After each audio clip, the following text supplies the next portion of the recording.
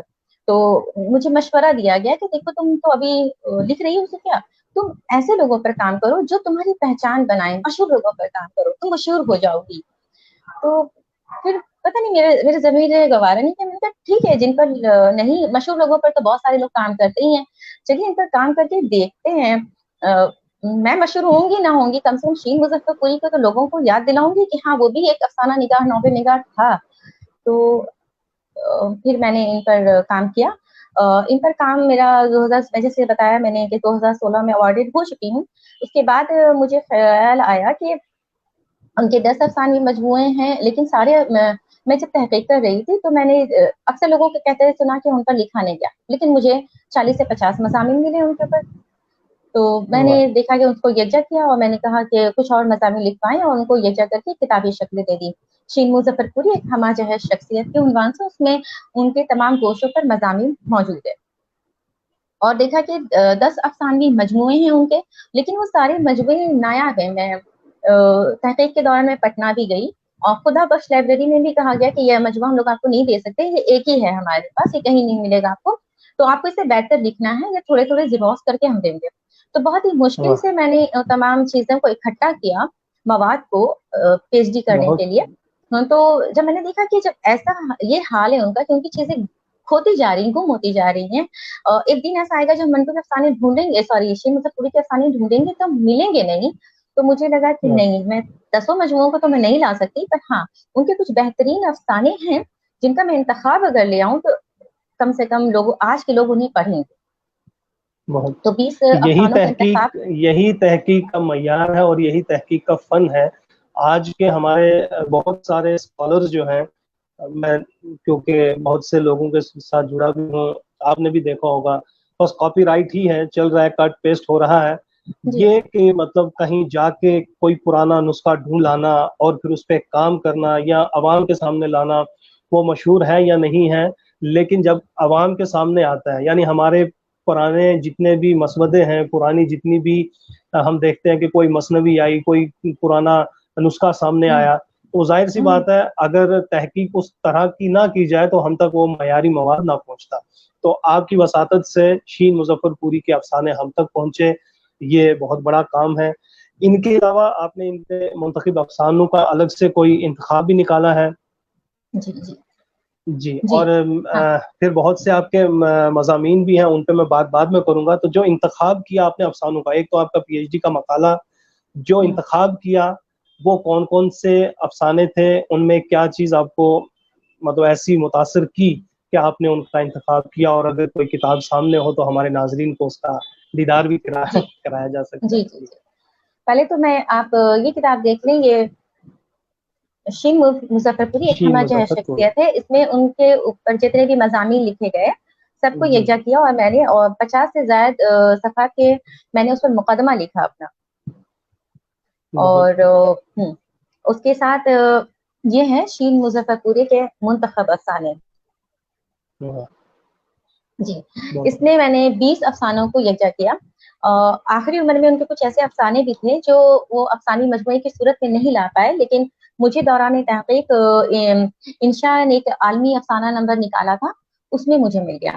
آستین کا لہو، کشمیر کا اس میں جو معاملہ ہے وہ افسانہ نگار نے اسے اور جو ابھی بھی ہے تو میں نے اس کو اس میں شامل کر لیا. آپ کی باتوں پہ ولا جمال جو ہیں وہ کہہ رہی ہیں کہ آپ نے ابتدا میں یہ کہا تھا کہ میرے پاس کچھ نہیں ہے، اب اتنا کچھ کہاں سے آ گیا. اللہ کا کرم ہے، والا اللہ کا کرم ہے. جی. آپ کو اور بھی اس وقت جو ہمارے ناظرین جڑتے جا رہے ہیں، میں آپ کو نام گناتا چلوں، بہت سے نکل بھی جا رہے ہیں، لیکن شمیم صدیقی صاحب ہیں، عبد الحکیم صاحب ہیں، شاکر صاحب ہیں, گیری صاحب ہیں, عرفان اللہ ہیں, اور اس کے بعد الہان رضا ہیں. تو یہ تمام تر ناظرین آپ کو سن رہے ہیں. تو بات تجندر صاحب جو ہیں وہ بھی آپ کو لگاتار کہہ رہے ہیں کہ بہت ہی اچھی گفتگو ہے اور بہت خوبصورتی سے آپ جو ہے اردو کی ادائیگی کر رہے ہیں. شکریہ. تو یہ جی جی سبوں کا شکریہ. یہ اس کتاب میں نے پھر 55 صفحات کا مقدمہ لکھا ان کی افسانہ نگاری کے تعلق سے. عہد بعہد میں نے ارتقا دکھایا. جو میں نے پہلے ہی آپ کو کہا کہ شین صاحب پر لوگوں کا کہنا تھا کہ مت کیجیے, کچھ غیر معیاری افسانے انہوں نے, جیسے منٹو والا حال ان کے ساتھ بھی تھا, کچھ افسانوں کی بنا پر ان کو بھی رد کیا گیا تھا. کہا گیا تھا یہ پاپولر لٹریچر لکھتے ہیں, ان کو ہٹاؤ. تو یہ ابتدا کی بات ہے, شروع میں ایسا لکھا ہے انہوں نے, لیکن ان کے بس کے بعد کے افسانے بہت اچھے لکھے ہیں انہوں نے. یہی میں نے اپنے پورے مقدمے میں دکھانے کی کوشش کی کہ عہد بعہد کس طرح سے ان کے فن میں ارتقا آتا ہے اور کس طرح سے ان کے موضوعات اور طبیعت میں تبدیلی آئی ہے. ساری چیزوں کو میں نے اس مقدمے میں شامل کیا ہے. بہت خوب. عمر فرحت صاحب نے کافی طویل میسج ایک لکھا تھا, کیونکہ جتنی جلدی میں پڑھ پاتا تو وہ اسکپ بھی کر گیا, کیونکہ بہت سے ناظرین ہمارے ساتھ اور جڑتے جا رہے ہیں. اشرف احمد جعفری صاحب ہیں, ثنا اشرفی ہیں, اور تمام وہ سوال جو آتے ہیں تو نکلتے بھی جاتے ہیں. رضا سبحان جی ہیں, رضیہ سبحان جی ہیں. تو عمر فرحت صاحب نے لکھا ہے کہ معاشرے کی نقاب کشائی جو ہے یہ منٹو کا کام تھا, منٹو نے اس میں کوئی بھی کسر باقی نہیں چھوڑی تھی. تو مضامین کے اعتبار سے آپ نے جہاں رابندر ناتھ ٹیگور کا یا شبلی نعمانی پہ, انتظار حسین پہ, منور رانا پہ, مجتبیٰ حسین پہ بہت سے آرٹیکلز میں نے دیکھے آپ نے لکھے ہیں. آرٹیکل جب آپ لکھتی ہیں, مقالہ جب آپ لکھ بیٹھتے ہیں, کس چیز کو آپ اپنے سامنے یا اپنا ٹارگیٹ بناتے ہیں کہ کن جہتوں پہ, کس سمت پہ, کس چیز کو ابھارنا ہے, اور کون کون سے آرٹیکل آپ کو لگا کہ میرے یہ زیادہ معیاری ہیں, اچھے ہیں؟ اچھا, رابندر ناتھ ٹیگور پر جو میں نے مقالہ لکھا ہے اس پر ایک رابندر ناتھ ٹیگور کا یہاں نمبر نکل رہا تھا, تو انہوں نے کہا کہ تم بھی ایک مقالہ لکھو. مغربی بنگال سے ایک حکومتی کا رسالہ نکلتا ہے, تو میں نے کہا کہ میں ان کے تعلیمی نظریے پر لکھوں گی, کیونکہ ان کا شانتی نکیتن, ہم سبھی جانتے ہیں رابندر ناتھ ٹیگور کا شانتی نکیتن, تو ان کا نظریہ کیا رہا تھا تعلیم کے لیے. تو اس کے لیے مجھے زیادہ تر انگلش کی یا بنگلہ کی بکس پڑھنی پڑی. اس کے لیے تو مجھے اردو کی کتابوں میں کچھ ملا نہیں. اس کو ہی پڑھ کر جو میں سمجھ پائی میں نے لکھا, لیکن وہ مضمون کوئی تجزیاتی یا تنقیدی نہیں ہے, وہ معلوماتی ہے. مواد وہاں سے میں نے جو سمجھ میں آیا, اب پہلے ہی آپ نے کہہ دیا ہے, آپ نے کہ ٹیگور, رابندر ناتھ ٹیگور پہ بہت کم ہے. اب تو حال میں اگر کتابیں لکھی گئی ہوں, یہی وجہ ہے کہ دوسری زبانوں کے جو ادیب ہیں, شاعر ہیں, انہیں اردو میں لانا یہ بہت بڑا کمال ہے, اور جس کی آپ نے پہل کی ہے بہت اچھا ہے, مبارکباد. تو ان کا تعلیمی نظریہ, اس میں کیا چیز آپ نے ظاہر کی؟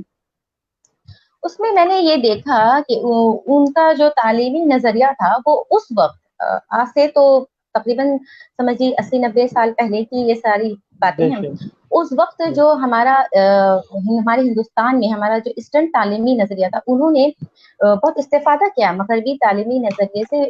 رابندر ناتھ ٹیگور نے بہت استفادہ کیا تھا, اور ان خیالات کو, وہ ساری سوچ کو وہ ہمارے مشرق میں لانا چاہتے تھے, اور اسی کے تحت انہوں نے رابندر ناتھ, وہ جو شانتی نکیتن میں ہے یونیورسٹی, اس کی انہوں نے بانی.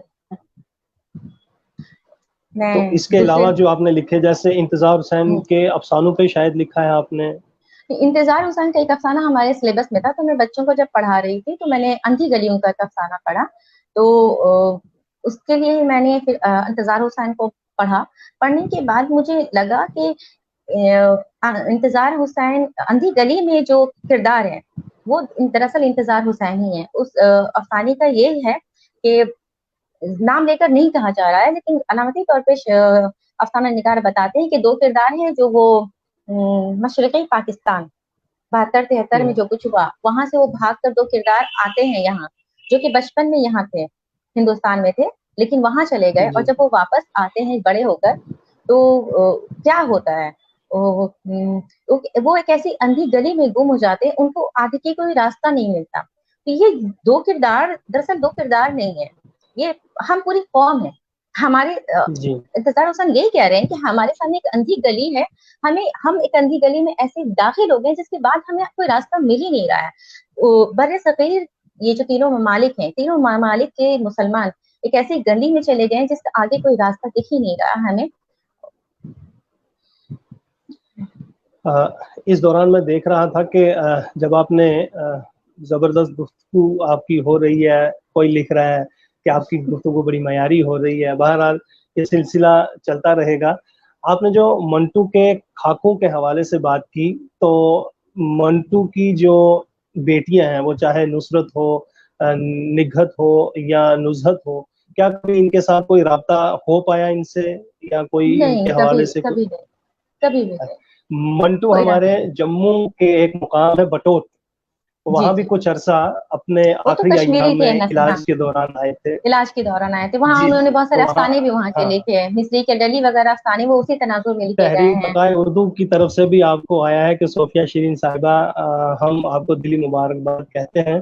آپ صحیح معنی میں تحریک کا نمائندہ ہیں اور رابندر ناتھ ٹیگور کو اردو میں لانے کے لیے بے حد معیاری کام کیا. زندہ باد. تو یہ ہمارے جو تحریک کے کچھ باقی جو افراد ہیں, جو اراکین ہیں, ان کی طرف سے آیا ہے. اور بالخصوص مشتاق وانی صاحب کہہ رہے ہیں کہ خواتین کے مسائل کو شین مظفر پوری نے کس حد تک اپنے افسانوں میں جگہ دی ہے. کیا اس پہ آپ نے کبھی دیکھا؟ خاص کر کے خواتین کے مسائل پر ہی شین مظفر پوری نہیں لکھتے, ایسا نہیں ہے. شین مظفر پوری ترقی پسندانہ نظریے کے حامل تھے, تو جتنے بھی مسائل ہمارے سماجی معاشرے میں آئے, انہوں نے 1920 میں ان کی پیدائش ہے, 1937-38 انہوں نے لکھنا شروع کیا ہے. تو وہ ترقی پسندی کا پورا زمانہ دیکھا, جدیدیت کا زمانہ دیکھا, اور 1996 میں ان کی وفات ہوئی 1996, تو انہوں نے مابعد جدید دیکھا ہے. لیکن میں نے جیسے کہ محسوس کیا ان کے افسانوں کو پڑھ کر کہ وہ ایک ہی طرح کے افسانے جو لکھ رہے تھے, سماجی مسائل, ادب برائے زندگی ان کا نظریہ ہے, اور وہ اسی کو لیتے ہوئے آگے بڑھتے ہیں. حالانکہ جدیدیت سے متاثر ہو کر ایک دو افسانے انہوں نے لکھے ہیں, لیکن وہ اس طرح کے علامتی افسانے نہیں لکھ پاتے, اور خاص نسوانی مسائل پر انہوں نے افسانے نہیں لکھی. ہاں, بہت سارے ان کے کردار جو ہیں وہ افسانوں میں بھی, خاص کر کے میں اگر ناول کی بات کرتی ہوں تو ہاں, ناول میں ان کے کردار نسوانی کرداروں پر ہی زیادہ زور دیا گیا. بلکہ اگر میں کہوں کہ ان کے ارد گرد ہی ان کے ناول گھومتا ہے وہ موضوع, تو وہ مناسب ہوگا. چاہے وہ ہزارہ جی بولے چاہے وہ ہزار راتوں کی منی ہو, یا چاند کا داغ کی سلطانہ ہو, یا انہوں نے ایک اور کہانی ناول لکھا ہے 3 لڑکیاں ایک کہانی, اور ایک انہوں نے ایک اور ناول لکھا ہے چھوٹا سکہ, جس میں کہ خود ان کی اپنی حالات زندگی ہے, وہ خود کردار کے طور پہ موجود ہیں اس میں. بہت خوب. محترمہ شیرین صاحبہ, انتظار حسین کی افسانوی کائنات, اس موضوع پر بھی رہنمائی فرمائیں. بہرحال انتظار حسین آپ کا اس وقت موضوع ہے نہیں ہے. ہمارے شفاق بھائی نے کہا ہے کہ انتظار حسین کے افسانوں کی کچھ اگر معنویت آپ بتا پائیں, تو بہرحال میں یہ چاہوں گا کہ آپ نے کیونکہ بہت جی ضرور. ہاں, انتظار حسین چونکہ انتظار سچ ٹھیک ہے, پوچھ 2 جملے میں کہہ دیتی ہوں جو مجھے سمجھ میں آیا ہے. انتظار حسین کی پیدائش ہندوستان میں ہوئی, لیکن ہم سبھی جانتے ہیں وہ پاکستان چلے گئے. تو یہ ہجرت جو ہے وہ انتظار حسین کے افسانوں کی جو داخلی کینوس ہے, داخلی ان کے پورے فن پر, یا کہیں کہ موضوع, داخلی موضوع یہی ہے, ہجرت ہے. وہ اسی ہجرت کو گھما پھرا کر پیش کرتے ہیں. اور ویسے دوسری چیزیں بھی, انسانی نفسیات اور واقعہ وغیرہ بھی, خاص سے قرآنی ترجمات وغیرہ سے بھی انہوں نے بہت استفادہ کیا ہے, اور وہاں سے انہوں نے کوئی واقعہ اٹھا کر کہانی کی صورت میں بھی پیش کیا ہے. بے شک, ظاہر سی بات ہے کہ یہ جو پارٹیشن ہوئی تھی اور اس کا اثر ہمارے بہت سے ادیبوں اور شاعروں پر رہا, وہ چاہے قرۃ العین حیدر ہوں یا جدید افسانہ نگار جن میں آپ نے انتظار حسین صاحب کا نام لے ہی لیا. ہجرت ایک بہت بڑا موضوع بن کر ابھرا, اور اس کے بعد جدیدیت نے پکڑا, اور آج مابعد جدیدیت, اور اس کے بعد پتہ نہیں کون سی جدیدیت. بہرحال ان تمام تر موضوعات میں ثنا جو ہے, ثنا کہہ رہے ہیں کہ مجھے آپ کی طرح ہی میم بننا ہے, پروفیسر بھی اور اسی طرح کا گفتگو کرنے والا بھی. تسلیم عارف ہے, صوفیہ شیرین صاحبہ, شین مظفر پوری پر آپ کی گفتگو بہت اہم ہے. بہرحال شکریہ.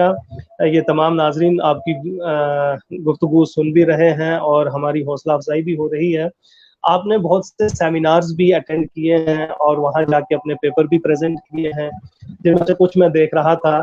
آزادی کے بعد بنگال میں خواتین کی نظمیہ شاعری یا پھر مغربی بنگال میں مرثیہ نگاری, بین الاقوامی ایک آپ نے اٹینڈ کیا ہے ڈھاکہ میں جا کے کہیں 21ویں صدی میں مغربی بنگال کا اردو افسانہ اور عصری مسائل. تو بے شک آپ نے اچھے موضوعات پر قدم اٹھایا اور آپ کے خیالات ان صفحات میں اس وقت قید ہوں گے. تو میں چاہوں گا کہ کچھ ہم تک بھی آپ کی زبانی اگر پہنچ پائے.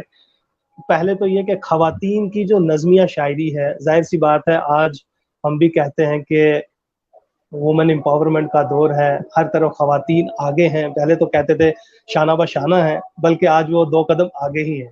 تو آپ نے کس حد تک خواتین کو پایا اور خاص کر کے شاعری میں؟ میرا موضوع تو بنگال کے حوالے سے تھا, تو میں نے بنگال پر ہی اس کو اپنے مقالے میں موضوع بنایا تھا, بنگال کی نظمیہ شاعری کو. تو جب میں نے مطالعہ کیا تو میں نے پایا کہ ابتدا میں جیسا کہ, لیکن یہاں یہ صرف بنگال کا معاملہ نہیں ہے, دوسرے صوبوں میں بھی ایسے ہی ہے کہ ابتدا میں ہم کیا کہیں, کوئی اور لفظ ہے نہیں, طوائف ہی شاعری کرتی تھی اور بہت معیاری شاعری کرتی تھی. ہاں, اور شریف خاندان کی جب خواتین شاعری کرتی تھیں تو وہ اپنا نام چھپاتی تھیں, یا تو کسی گھر کے کسی مرد کا نام لے لیتی تھی, یا پھر کوئی قلمی نام سے لکھتی تھی, یا کسی مرد کے نام سے لکھتی تھی. انہیں منع بھی کیا جاتا تھا. لیکن یہ دور زیادہ دن, یہ باتیں آزادی سے پہلے کی ہیں. آزادی کے بعد خواتین نے لکھنا شروع کیا, کھل کر اپنا نام بھی لینے لگی ہیں, اور اس میں چغتائی وغیرہ کے بعد منظر ہی بدل گیا. پاکستان میں زیادہ خواتین نے معیاری شاعری کی ہے, ہندوستان اس معاملے میں تھوڑا مجھے پیچھے دکھتا ہے. اور بنگال میں تو خیر ایسے بھی اردو مرکز سے دور ہے, تو بہت ساری باتوں میں بھی ابھی بنگلہ دیش میں جیسے کہ اردو کی زبان پر نام پر جو کچھ بھی ہوا تھا, یہاں پر بھی اس کا کچھ اثر دیکھنے کو ملا. یہاں پر بھی بنگلہ ہمیشہ ہم پر حاوی رہا ہے. بنگلہ تہذیب ابھی نہیں, میں آج سے 50 سال 70 سال پہلے کی بات بتا رہی ہوں. ہاں, بہت سارے بنگلہ اردو والوں نے اردو کو سیکھا ہے, اور اردو میں نساخ ہیں, ویشک, یہ سارے بنگالی ہیں. اور بہت سارے شانتی رنجن بھٹاچاریہ ہمارے بنگال سے بہت مشہور ہیں. ان لوگوں نے کام کیا ہے اردو پر بھی, اور شاعری پر بھی توجہ فرمائی ہے. اور شہناز نبی آج کی بہت ابھرتی بھی کیا کہیں ایک معیاری شاعرہ ہے بنگال کی. اگر بنگال کی شاعری پر ہم بات کریں خواتین کے حوالے سے اور شہناز نبی کا نام نہ لیں تو تاریخ ہی مکمل نہیں ہوگی. ان کے علاوہ بہت ساری شاعرات ہیں, شگفتہ یاسمین غزل ہیں, بشرا سحر ہیں, کن کا نام لوں, جن کا نہیں لوں گی وہ ناراض ہو جائیں گی, اور مجھے سارے نام ابھی یاد نہیں ہیں. بہت ساری شاعرات ہیں جو بھی شاعری کر رہی ہیں. جو یاد بھی آئے آپ کو, یہ بھی بہت بڑی بات, یہ بھی ہمارے لیے بہت بڑا میں کہوں گا کہ اعزاز ہے کہ آپ کی زبانی چند وہاں کی شاعرات کے نام تو منظر عام پر آئے, چاہے وہ شگفتہ ہو, یاسمین ہو, یا بہت سے آپ کے آگے پیچھے جو بھی نام آپ نے بتائے. یہ بہت اچھی بات ہے. یہیں سے یہ گفتگو کا یہی ہمارا معیار ہے کہ کہیں نہ کہیں جو گوشوں تک ہم, یعنی ہم سے مراد جو بھی ہم جیسے طالب علم ہیں, ریسرچ اسکالرز ہیں, شاعر ہیں, ادیب ہیں, یا لکھنے والے ناقد بنے پھرتے ہیں ہم لوگ, تو گوشے گوشے تک پہنچنا ناممکن تھا. اسی لیے ہم نے یہ سلسلہ شروع کیا کہ ہر ایک آدمی, ہر ایک شاعر, ادیب, مصنف جب بھی وہ آئے وہ اپنی روداد کے ساتھ ساتھ اپنے دوستوں یاروں کا بھی ذکر کرے, تاکہ پتہ چلے کہ کہاں کیا ہو رہا ہے. اس دوران رضیہ حیدر صاحبہ جو ہیں آپ کے ساتھ جڑ چکی ہیں, فہیم اختر صاحب لندن سے آپ کو بہت بہت مبارکباد دے رہے ہیں. مینا خان صاحبہ نے کہا ہے کہ بچے آپ کے جیسا بننا چاہتے ہیں تو آپ بچوں کو ضرور کوئی میسج بعد میں دیجیے گا. انہوں نے کہا کہ آپ روبرو ہیں لیکن ایسا لگتا ہے کہ آپ بالکل ہمارے بیچ میں ہیں. راشد منیرہ صاحب ہیں, دیری ہیں, محمد احتشام صاحب ہیں جو کہہ رہے تھے کہ آپ کہاں سے ہیں, تو میں ان کو بتاتا چلوں کہ یہ ڈاکٹر صوفیہ شیرین صاحبہ جو ہے کلکتہ سے ہیں, اور میں اس وقت جموں کشمیر کے سرحدی علاقہ پنچ سے آپ کے سامنے ہوں. تو یہ تمام تر چیزیں جیسے آپ نے بنگال اور کلکتہ کے حوالے سے جو بھی آپ نے نام گنائے, اسی کے ساتھ ساتھ آپ نے 21ویں صدی میں افسانے پہ بات کی. تو تھوڑا سا میں چاہوں گا کہ اس کے بعد ہم اپنے جو آپ کا اہم موضوع ہے خاکہ نگاری، اس کو میں نہیں بھولوں گا، کیونکہ اس میں بہت کچھ ایسی چیزیں ہیں جو آپ نے بھی کہنی اور میں نے اور ہمارے ناظرین نے بھی سنی ہے. لیکن بین الاقوامی یعنی انٹرنیشنل جب آپ پلیٹ فارم پہ پرفارم کرنے گئے 21ویں صدی کو لے کر، تو مغربی بنگال کا افسانہ اور اس کے مسائل کیا تھے مختصر؟ جی، میں نے اپنے مقالے میں 21ویں صدی کے افسانوں پر بات کی، لیکن بات شروع کرنے سے پہلے مجھے 21ویں صدی میں آنے سے پہلے 1980 1960 کے افسانوں کو دیکھنا پڑا. ظفر عوانوی صاحب جدیدیت کے نام پر بنگال سے بہت بڑا نام ہے، اور اس کے بعد 1980 کے بعد ابھرتے ہوئے قلم کاروں میں انیس رفیع صاحب، صدیق عالم صاحب، فیض نجار صاحب، یہ سارے نام ایسے ہیں کہ آپ اگر کوئی مقالہ اگر بر صغیر کی بات کریں اور تو بر صغیر میں افسانی جہت کی بات کریں تو بھی یہ نام آ جاتے ہیں، اور یہ ہماری خوش قسمتی ہے کہ ان کا تعلق بنگال سے ہے. تو میں نے پہلے 2 حصے کیے. پہلے حصے میں نے ان افسانہ نگاروں کو رکھا جو 1980 کے بعد 1970 سے کے ساتھ آ رہے تھے، اور ان لوگوں نے وہاں سے لکھنا شروع کیا، اور لکھتے لکھتے وہ 21ویں صدی میں آئے جو آج ہمارے بنگال کے بزرگ افسانہ نگار ہیں. پھر میں نے دوسرے حصے میں بات کی کہ جنہوں نے لکھنا ہی شروع کیا ہے 21ویں صدی میں، یا جنہوں نے اپنا نام بنایا ہے افسانوں کے حوالے سے 21ویں صدی میں، تو میں نے ان کی بات کی. جیسا کہ میں نے بتایا کہ 21ویں صدی سے قبل فیض نجار، انیس رفیع صاحب، صدیق عالم صاحب، اور ایسے بہت بڑے بڑے نام بھی ہیں جو ہمارے ساتھ چلتے ہوئے اس موڑ تک آئے. لیکن آپ نے موضوعات پوچھے یا مسائل پوچھے، کیا مسائل تھے؟ مسائل دیکھیے معاشرہ. ہاں جی، تو دیکھیے ادب میں معاشرہ کہیں کا بھی ہو، چاہے وہ بنگال ہو چاہے وہ کشمیر ہو، مسائل وہی ہوتے ہیں. ادب میں فنکار جو دیکھتا ہے وہی پیش کرتا ہے. ایسا نہیں ہے کہ جو کچھ آج کشمیر میں ہو رہا ہے وہ پورے ہندوستان میں نہیں ہے. آپ دیکھیں تو چھوٹے موٹے پیمانے پر وہ ہر جگہ ہے، اور بنگال میں بھی ہے. جو سیاسی و سماجی مسائل ہمارے سامنے آج ہیں بین الاقوامی طور پر، وہی مسئلہ آج بنگال میں بھی ہے. تو میں نے اس سارے مسائل کو وہاں ہم نے افسانوں کے حوالے سے دکھایا. لیکن میں نے کیا کیا کہ میں نے ہر افسانے نگار کو لے کر کن کے یہاں کون سا مسئلہ زیادہ اہمیت رکھتا ہے وہ دکھایا اور کوٹ کرتے ہوئے دکھایا. جیسے انیس رفیع کا افسانہ ہے کرفیو سخت ہے، وہ دکھایا میں نے. صدیق عالم کا افسانہ جانور ہے، اس کے حوالے سے انہوں نے انسانی نفسیات پہ بہت آج ایک بازار واد جسے ہم کہتے ہیں، والدین بھی بہت سیلفش ہوتے جا رہے ہیں، خود غرض ہوتے جا رہے ہیں، اس پر بات ہوئی ہے. انیس رفیع صاحب نے جو کرفیو سخت پہ بات کی، گداگر سرائے ابھی ان کا نیا افسانوی مجموعہ آیا ہے، اس پر بات کی میں نے. اور آپ کا جا کر ابھی نئے لکھنے والوں میں ہمارے جاوید نہال ہاشمی صاحب ہیں، ان کا افسانوی مجموعہ ہے دیوار. انہوں نے بھی آج کے بدلتے ہوئے نئے 21ویں صدی میں جو تکنیکی ہماری جو انٹرنیٹ آیا ہے ہماری زندگی میں، ہم تکنیک سے زیادہ جڑے ہیں، اور اس سے کیا کیا مسائل پیدا ہوئے ہیں، انسان کتنا بدل گیا ہے. 21ویں صدی کا انسان obviously 20ویں صدی کے انسان سے بالکل الگ ہے، جذباتی طور پر، نفسیاتی طور پر، اور محسوسات کے ہر لیول پہ وہ الگ ہے بالکل. تو اس کو کیا مسائل پیش آ رہے ہیں، آج ہمارے بچوں کو کیا مسائل پیش آ رہے ہیں، وہ دکھایا ہے. انیس رفیع کا سیاست پر بہت کمانڈ ہے، کیونکہ وہ گھومے ہیں، ریڈیو سے بھی منسلک رہے ہیں اور ٹی وی سے بھی. تو وہ جگہ گھوم کر کے انہوں نے سیاست پہ بات کی، لیکن بہت علامتی انداز سے وہ بات کرتے ہیں، وہ کھل کر اتنا بات نہیں کر پاتے. ریاض دانش صاحب ان کا ایک مجموعہ آیا ہے جو عواملی، وہ بھی بہت اچھا لکھ رہے ہیں. عظیم اللہ ہاشمی صاحب کا مجموعہ آیا ہے. یہ سارے نئے لکھنے والے اور بہت سارے نام ہیں جن کا ابھی گنانے بیٹھوں گی تو ایک فہرست تیار ہو جائے گی. یعنی بہت اچھا بہت اچھا. یہ کتابی صورت میں یا کہیں پبلش ہوئے ہیں کسی رسائل میں کہیں؟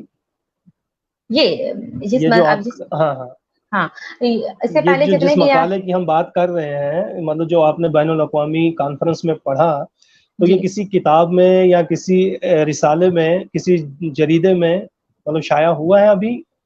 جی چلا گیا ہے، چھپنے والا ہے. شکریہ. تاکہ تمام ناظرین جو ہیں اس وقت آپ کو بہت مبارکباد دے رہے ہیں اور کہہ رہے ہیں کہ یہ جو انداز گفتگو ہے یہ کیسے آتا ہے، کیا کتابیں ہم پڑھیں تب آئے گا، یہ جواب آپ دیجیے گا. اور الہان رضا صاحب کہہ رہے ہیں کہ بہت اچھا، ایسا لگ رہا ہے کہ آپ ہمارے بیچ بیٹھی ہوئی بات کر رہی ہیں.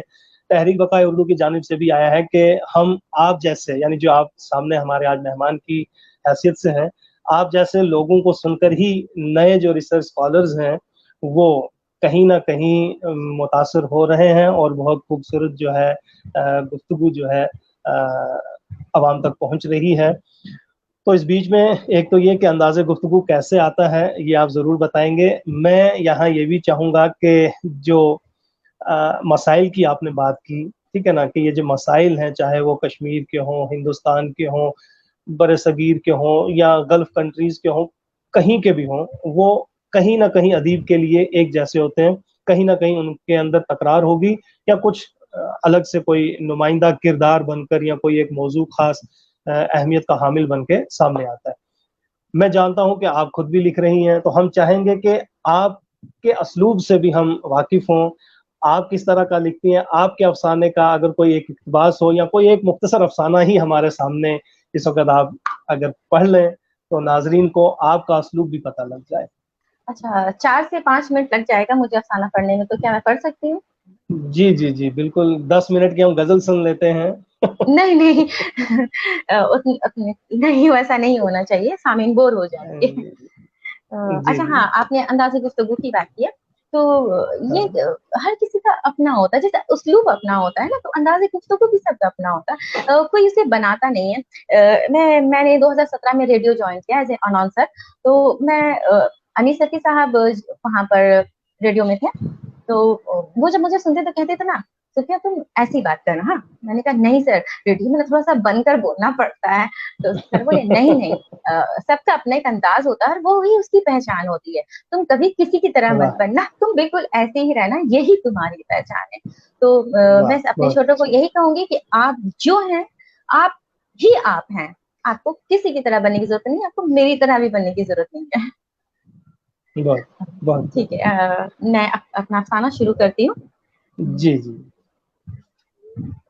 تو پھر تم نے کیا سوچا؟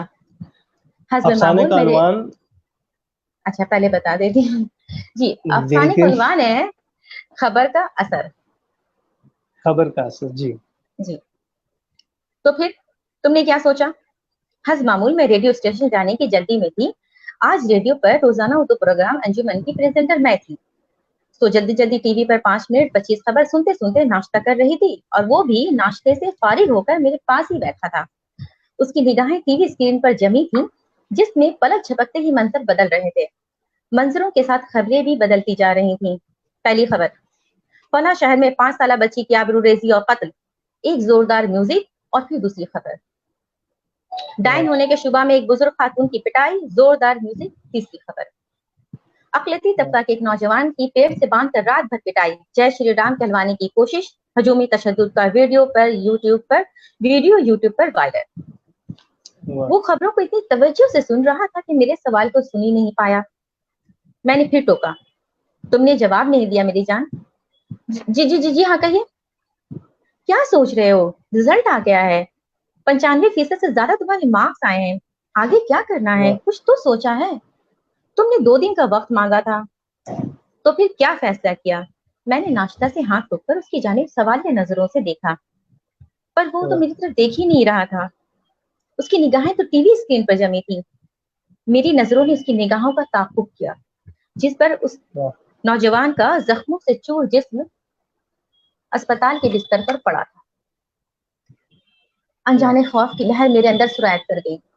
میں نے نظریں گھما کر اس کے چہرے کی طرف دیکھا, جہاں خوف, غم اور غصہ کے ملے جلے تاثرات رقص کر رہے تھے. اف, بولو نا, کیا ہے, کیا کرنا ہے, کچھ تو بولو. میں نے ٹی وی پر اس کی توجہ ہٹانے کی کوشش کی, پر ناکامی ہوئی, کیونکہ اس کی طرف مکمل خاموشی تھی, جیسے وہ کوئی فیصلہ نہیں کر پا رہا ہو, شدید کشمکش کی کیفیت کے عالم میں ہو. قدرے وقفہ کے بعد صرف ہوں ہی کہہ پایا. میں نے موقع غنیمت جانا اور پھر سے اپنے سوالوں سے بھری تجسس کی ریوالور اس کی جانب تان دی. تم تو ماشاءاللہ کافی ذہین ہو, اپنے کلاس میں ٹاپر ہو, کمپٹیشن ایگزام اور سرکاری نوکری کے بارے میں کیوں نہیں سوچتے؟ سرکاری نوکری؟ اس کی ماتھے پر کئی سلوٹیں پڑ گئی, جیسے وہ یقین اور وہم کے درمیان کھڑا ہو. ہاں سرکاری نوکری, معقول آمدنی, سرکاری کوارٹر اور ساتھ ہی معاشرے میں عزت و وقار بھی. تم ایک کام کرو نا, میں نے مشورہ کی گٹری اس کے سامنے کھول دی, اپنا تعلیمی سفر کے ساتھ ساتھ IPS اور IAS کی تیاری بھی شروع کر دو. کیا خیال ہے, ٹھیک رہے گا نا؟ مجھے یقین ہے کہ تم کر لو گے میری جان. پر کیا؟ ارے بھائی چند سالوں کی محنت, زندگی بھر کوئی ٹینشن نہیں, بڑھاپا بھی سیکیور. میں سوچ رہا تھا کہ آگے کی اسٹڈی کسی باہری ملک میں جا کر کروں. اس نے مجھ سے نگاہیں چراتے ہوئے جھجکتے ہوئے کہا. میں نے ایک سردار کھینچی. تو تم نے اتنے غور و خوض کے بعد یہ فیصلہ کیا؟ اچھا تو بتاؤ کہاں جاؤ گے؟ کہیں بھی. ہم سبھی دوستوں نے سوچا ہے کہ اسٹڈی ویزا پر بیرون ممالک چلے جائیں گے, وہیں جا کر تعلیم حاصل کریں گے اور کوشش کریں گے کہ وہیں کوئی نوکری کر پی آر حاصل کر لیں. مجھے جھٹکا سا لگا. یعنی تم مستقل طور پر کسی دوسرے ملک میں سیٹل ہو جانا چاہتے ہو, اور میں نے اپنے وجود میں ہزاروں کرسیاں چھپتی ہوئی محسوس کی. بڑی مشکل سے میری زبان سے نکلا, تم ہمیں یہاں تنہا چھوڑ کر دور دیش سے اپنی دنیا بسا لو گے, اور یہ فیصلہ تم نے صرف 17 سال کی عمر میں کر لیا. اس نے تڑپ کر میری جانب دیکھا اور کہا, آپ نے سوچا بھی کیسے کہ میں آپ لوگوں کو چھوڑ دوں گا؟ اس کی آنکھوں میں میری محبت کی نمی میری محبت نبی بن کر ٹہلنے لگی. پیار ملتے ہی میں آپ سبوں کو وہاں بلا لوں گا. پر اس کی کیا ضرورت ہے میرے لال؟ ایسا کیا ہے غیر ملک میں جو اپنے ملک میں نہیں ہے؟ یہی تو مسئلہ ہے تمہاری جنریشن کا. تم لوگ ٹی وی اور فلموں میں غیر ممالک کی چکاچوند اور دل فریب دنیا دیکھ کر فیصلہ کر لیتے ہو, پر یاد رکھو دل کا ڈھول سہانا ہوتا ہے. ایسا نہیں ہے, میں آپ کو کیسے سمجھاؤں؟ الجھن اس کے چہرے سے صاف جھلک رہی تھی. ایسا لگ رہا تھا وہ جو کہہ رہا ہے وہ کرنا نہیں چاہتا, پر کوئی طاقت ہے جو اسے مجبور کر رہی ہے. تم مجھے کیا سمجھاؤ گے؟ میں نے زندگی کے 40 سال یوں ہی نہیں کاٹے.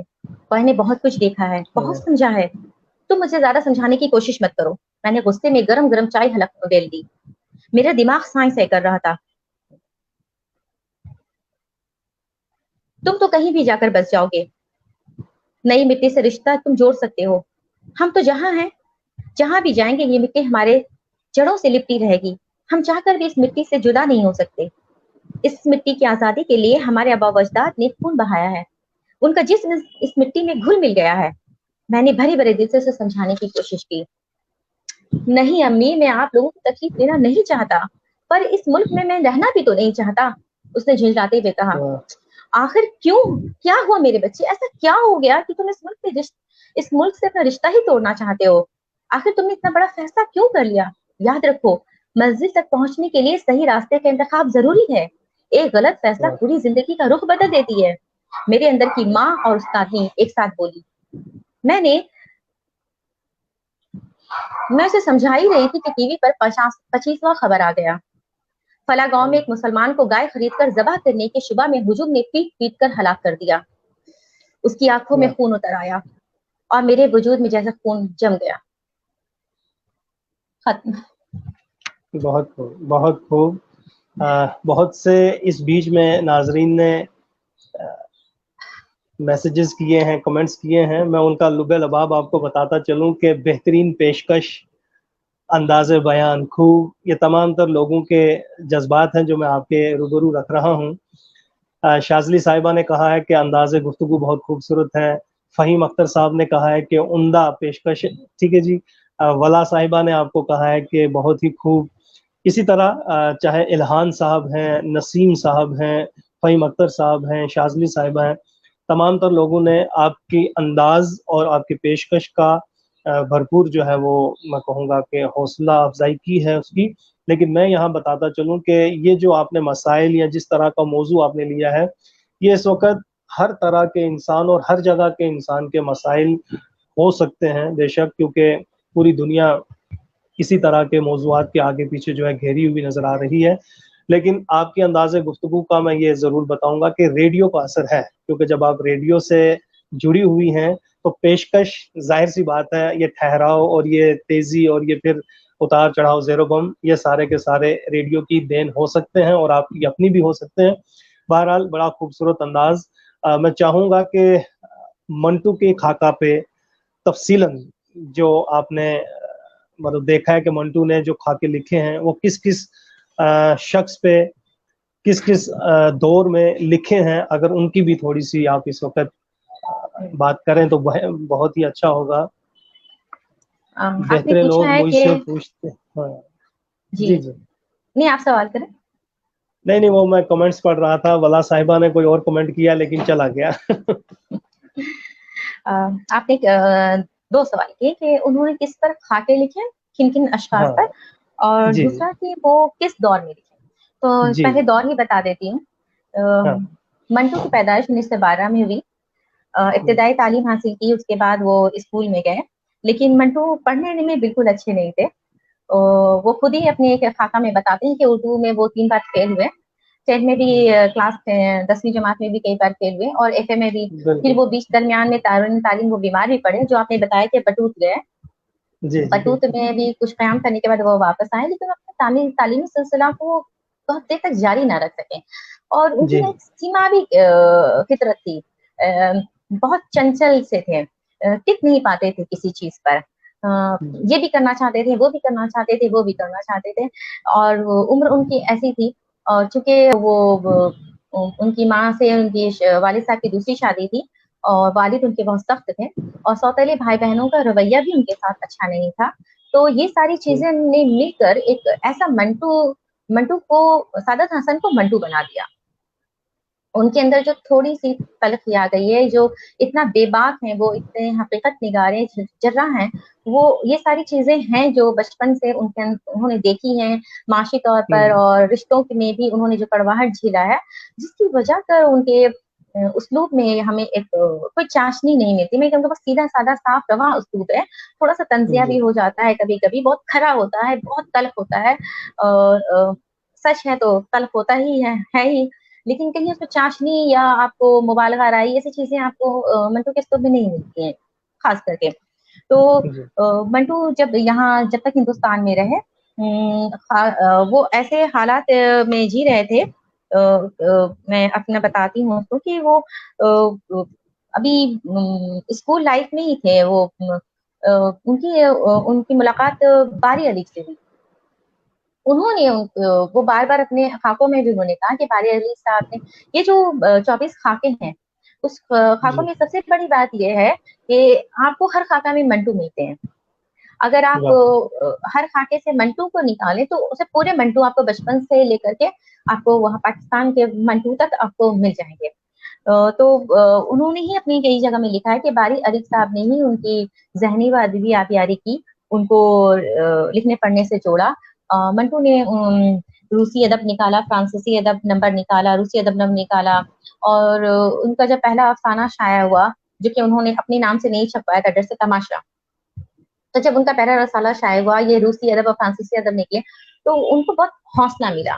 اس کے بعد باری علی صاحب نے کہا کہ اب تم ترجمہ کرنا چھوڑو, اب تم خود کا لکھنا شروع کرو. تو انہوں نے تماشا پہلا افسانہ لکھا. تو خیر سے جب تک وہ ہندوستان میں تھے, بہت اچھا سب کچھ چل رہا تھا, فلموں سے بھی جڑے, امرتسر سے بامبے آئے, بامبے سے دلی گئے, دلی میں ریڈیو سے جڑے, ریڈیو جانتے ہیں ہم لوگ کافی ریڈیو ڈرامے انہوں نے لکھے. ان کا تو میں نے چیلنج کرتے تھے کہ آپ مجھے ٹاپک دیں, میں ابھی لکھ کر آپ کو دیتا ہوں. یہ واہ بہت زور روانی کو تھی تھے. ان کی, ہاں روانی تھی بے شک. بہت روانی تھی. تو بمبئی میں جب رہے تو فلم انڈسٹری سے بھی جڑے رہے, اور وہ نا نئی چیزوں کو بہت کیچ کر لیتے تھے بہت جلدی. مجھے تو لگتا ہے منٹو کو ہونا ہی نہیں چاہتا 20ویں صدی میں, منٹو کا بھی 21ویں صدی میں ہونا چاہیے تھا. ان کے لیے بہت کچھ ہے. تو خیر وہ جب وہاں گئے تو فلموں سے بھی وابستہ ہو گئے, اور لوگوں کو فلموں کی تکنیک سمجھانے لگتے تھے, اور فلم میں اداکاروں سے بھی ان کی دوستی تھی, صحافیوں سے بھی ان کی دوستی تھی. وہ بہت سارے ایسے رسالوں سے جڑے ہیں جسے نیم ادبی و صحافتی رسالہ کہتے ہیں, یا نیم جی ادبی و فلمی رسالے اس وقت زیادہ آتے تھے. تو وہ سارے رسالوں کو وہ عدالت کیا کرتے تھے ان کی, تو اس سے بھی ان کو بہت کچھ سیکھنے کو ملا. اور پھر وہ افسانے لکھتے رہے یہاں. لیکن جتنے پھر ستیا بیگم سے ان کی شادی ہوئی, ازدواجی ایک بچہ پیدا ہوا بیٹا, جس کو وہ بہت آیا کی طرف سے دیکھ بھال کرتے تھے, اپنے بچوں کو بہت مانتے تھے, لیکن اس کا انتقال ہو گیا. خیر سے پھر اس کے بعد 3 بیٹیاں ان کی دنیا میں آئیں, اور خوشگوار ازدواجی زندگی تھی ان کی. ستیا بیگم بہت کوآپریٹو رہی ان کے ساتھ, اور جی جب تک تو پھر بمبئی سے پھر دلی گئے, دلی سے پھر واپس بمبئی آتے ہیں. اور معاشی طور پہ بھی ٹھیک ہی رہے, وہ ایسا نہیں کہیں گے بہت زیادہ خوشحال رہے, لیکن جیسا بھی تھا ہندوستان میں ان کی وقت بھی تھی, نام بھی تھا, عزت بھی تھی, پیسہ بھی تھا, سب کچھ تھا, لیکن بہت حساس تھے, بہت حساس تھے. اتنے حساس تھے کہ تبھی تو دیکھیے آپ وہ ترقی پسندی کے زمانے میں لکھ رہے ہیں. ترقی پسندی کے زمانے میں آپ دیکھیے راجندر سنگھ بیدی, عصمت بولیے, کرشن چندر بولیے, جو بھی بولیے, منٹو کچھ اور ہی لکھ رہے ہوتے ہیں. منٹو